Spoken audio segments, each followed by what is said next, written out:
Capítulo 8. Sucedem-se no procedimento de Aurélia atos inexplicáveis e tão contraditórios, que derrotam a perspicácia do mais profundo fisiologista. Convencido de que também o coração tem uma lógica, embora diferente da que rege o espírito, bem desejar o narrador deste episódio percrutar a razão dos singulares movimentos que se produzem na alma de Aurélia.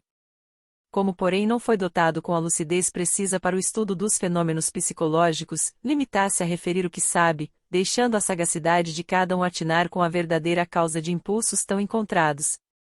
Remontemos pois o curso dessa nova existência de Aurélia até a noite de seu casamento, quando a exaltação que animava durante a cena passada com Seixas, abatendo de repente, a deixou prostrada no tapete da câmara nupcial. Não foi propriamente um desmaio que a tomou, ou este não passou de breve síncope. Mas o resto da noite, ela o passou ali, sem forças nem resolução de erguer-se, em um torpor intenso, que não se lhe apagava de todos os espíritos, o sopitava em uma modorra pesada. Tinha consciência de sua dor, sofria acerbamente, porém faltava-lhe naquele instante a lucidez para discriminar a causa de seu desespero e avaliar da situação que ela própria havia criado. Pela madrugada, o sono, embora agitado, trouxe um breve repouso à sua angústia. Dormiu cerca de 1 hora, tendo por leito o chão, e com a cabeça apoiada nesse mesmo estrado, que devia servir de degrau à sua felicidade. A claridade da manhã que filtrava pela caça das cortinas, despertou-a, ergueu-se arrebatadamente o impulso de uma ideia terrível, atravessara como um raio de luz a sombra confusa de suas reminiscências. Correu à porta por onde saíra Seixas, e escutou presa de viva inquietação. Por vezes levou a mão à chave, e retirou-a assustada. Volveu a esmo os passos rápidos pela casa, afinal aproximou-se da janela, sem intenção, automaticamente. Foi nessa ocasião que viu Seixas atravessar o jardim furtivamente e entrar em casa. Ainda reinava o silêncio por toda essa parte da habitação, de modo que ela pode ouvir o leve rumor dos passos do marido no próximo aposento. Um riso de acre desprezo crispou-lhe os lábios. É um covarde. Depois do que se havia passado entre ambos, na noite do casamento, pensava Aurélia que só havia para Seixas 2 meios de quebrar o jugo humilhante a que o tinha submetido. Não lhe restava senão matá-la ela, ou matar-se a si. Para uma dessas 2 soluções se tinha a moça preparado. É certo que às vezes seu coração afagava uma esperança impossível. Se o homem a quem amava, se ajoelhasse a seus pés e lhe suplicasse o perdão, teria ela forças para resistir e salvar a dignidade de seu amor? Por este lance não teve ela de passar.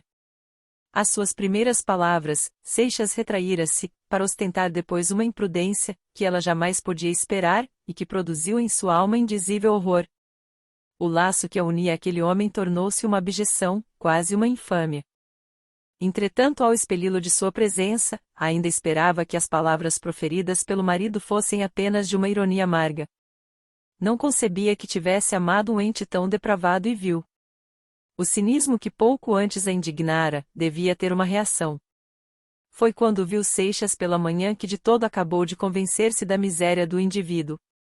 Então operou-se em sua alma uma revolução, na qual sobraram todos os sentimentos bons e afetuosos, ficando à tona unicamente os instintos agressivos e malignos que formam a lia do coração. Quando Aurélia deliberara o casamento que veio a realizar, não se inspirou em um cálculo de vingança. Sua ideia, a que afagava e lhe sorria, era patentear a Seixas a imensidade da paixão que ele não soubera compreender, sacrificando sua liberdade e todas as esperanças para unir-se a um homem a quem não amava e nem podia amar, desnudava a seus olhos o ermo sáfaro em que lhe ficara a alma, depois da perda desse amor, que era toda a sua existência. Esse casamento póstumo de um amor extinto não era senão esplêndido funeral, em face do qual Seixas devia sentir-se mesquinho e ridículo, como em face dessa o soberbo compenetra-se da miséria humana. O sentimento que animava Aurélia podia chamar-se orgulho, mas não vingança. Era antes pela exaltação de seu amor que ela ansiava, do que pela humilhação de Seixas, embora essa fosse indispensável ao efeito desejado. Não sentia ódio pelo homem que a iludira, revoltava-se contra a decepção, e queria vencê-la, subjugá-la, obrigando esse coração frio que não lhe retribuía o afeto, a admirá-la no esplendor de sua paixão.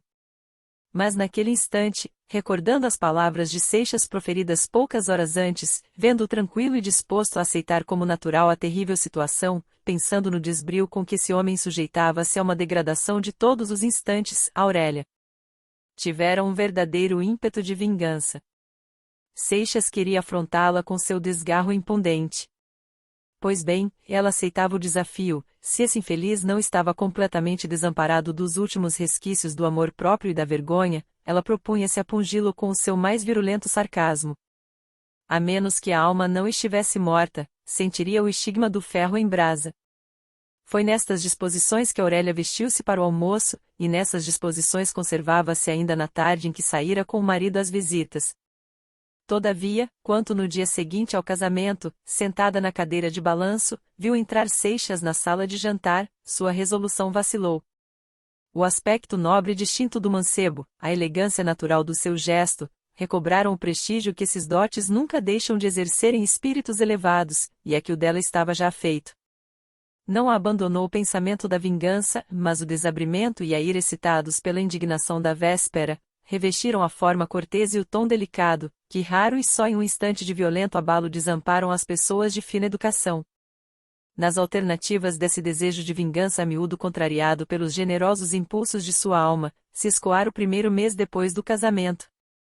Se abandonando-se à irritação íntima que exacerbava-lhe o espírito, deleitava-se em flagelar com o seu implacável sarcasmo a dignidade do marido. Quando recolhia-se depois de uma cena destas, era para desafogar o pranto e soluços que entumeciam-lhe o seio. Então reconhecia que a vítima de sua ira não fora o homem a quem detestava, mas seu próprio coração, que havia adorado esse ente, indigno de tão santo afeto. Se fatigada desse constante orgasmo d'alma, sempre crispada pelo escárnio, restituía-as insensivelmente à sua índole meiga. As relações com o marido tomavam uma expressão afetuosa, de repente a invadia um gelo mortal, e ela estremecia espavorida com a ideia de pertencer a semelhante homem. Assim chegou Aurélia aquela noite de luar, em que Seixas falava de poesia, e ela escutava reclinada a seu braço no enlevo de que arrancara dolorosamente uma palavra do marido. Quando a sós consigo pensou neste incidente, encheu-se de terror.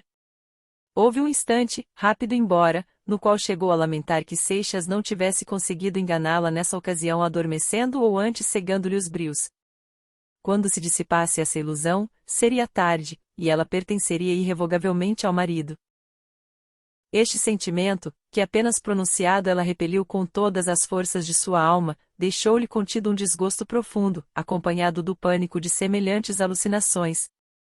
Daí a irritabilidade que desde então a possuía, e que tocará ao auge nessa tarde das visitas. Entretanto, em seu toucador, Aurélia tinha febre da paixão que a abrasava. Abriu todas as portas e janelas, atirou-se vestida como estava sobre o divã, e ali ficou imóvel, como a vira Seixas pela broca da fechadura. Assustado com essa imobilidade, o marido ia bater, quando a mucama atravessou por diante do quadro iluminado, o qual apagou-se de repente. Fechará-se a porta do toucador, refletida pelo espelho. No dia seguinte Aurélia deixou-se ficar em seu aposento toda a manhã. Voltando da repartição, Seixas encontrou-a pálida e abatida. Ao jantar foi Dona Firmina quem fez os gastos da conversação. Na véspera a viúva passará a noite em uma casa da vizinhança, onde havia reunião semanal. Acertou falar-se no Abreu, que diziam ter caído na miséria. Por essa ocasião recordaram-se todas as extravagâncias e prodigalidades, com que o rapaz havia esbanjado em pouco mais de um ano, a avultada herança deixada pelo pai. Dona Firmina, repetindo o que ouvirá, lamentava a sorte do Abreu que sacrificará tão bonito futuro. Revestindo-se dessa moral severa, que em geral se cultiva para uso alheio e não para o próprio gasto, acusava o rapaz com excessivo rigor. A culpa não é dele, Dona Firmina, observou Aurélia voltando de sua distração. De quem mais pode ser? Perguntou a viúva. De quem o fez rico, não o tendo educado para a riqueza. O ouro desprende de si não sei que miasmas que produzem febre, e causam vertigens e delírios. É necessário ter um espírito muito forte, para resistir a essa infecção, ou então possuir algum santo afeto, que o preserve do veneno, sem o que sucumbe-se infalivelmente. Quer dizer que a riqueza é um mal, Aurélia? Não é um mal, muitas vezes torna-se um bem, mas em todo caso é um perigo. Aqueles que se exercitam em jogar as armas, pensam que tudo se decide pela força. O mesmo acontece com o dinheiro. Quem o possui em abundância, persuade-se que tudo se compra. Tinham acabado de jantar. Aurélia ergueu-se da mesa e entretinha-se em dar aos canários as migalhas de pão, que esfarelavam na palma da mão. Entretanto Seixas acendera o charuto e seguia distraído pela rua que, serpeando entre os tabuleiros de margaridas e os tapetes de relva, ia sumir-se em um bosque de palmeiras. O mancebo recordava-se das cenas da véspera, cotejava-as com as palavras que pouco antes haviam escapado a Aurélia, e buscava a explicação do enigma. Interrompeu a voz da moça que achava-se a seu lado. Este passeio todas as tardes já deve aborrecê-lo. Por que não sai a cavalo? Deve distrair-se. Aurélia falava brincando com as flores para evitar que seu olhar encontrasse o de Seixas. Sua companhia não me pode aborrecer nunca. Sempre, torna-se monótona. Demais é meu dever, tornou Seixas frisando a palavra. Aurélia afastou-se, deu alguns passos, esteve reparando nas flores escarlates de uma trepadeira que chama brincos de dama, e tendo-se firmado na resolução que a preocupava, tornou para o marido. Nossos destinos estão ligados para sempre. A morte recusou-me a felicidade que sonhei.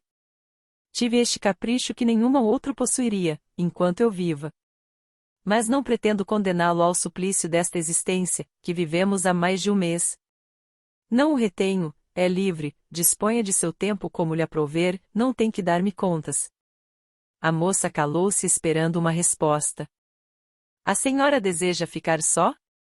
Perguntou Seixas. Ordene, que eu me retiro, agora como em qualquer outra ocasião. Não me compreendeu. Há um meio de aliviar-lhe o peso dessa cadeia que nos prende fatalmente, de poupar-lhe as constantes explosões de meu gênio excêntrico. É o divórcio que lhe ofereço. O divórcio? Exclamou Seixas com vivacidade. Pode tratar dele quando quiser, respondeu Aurélia com um tom firme e afastou-se.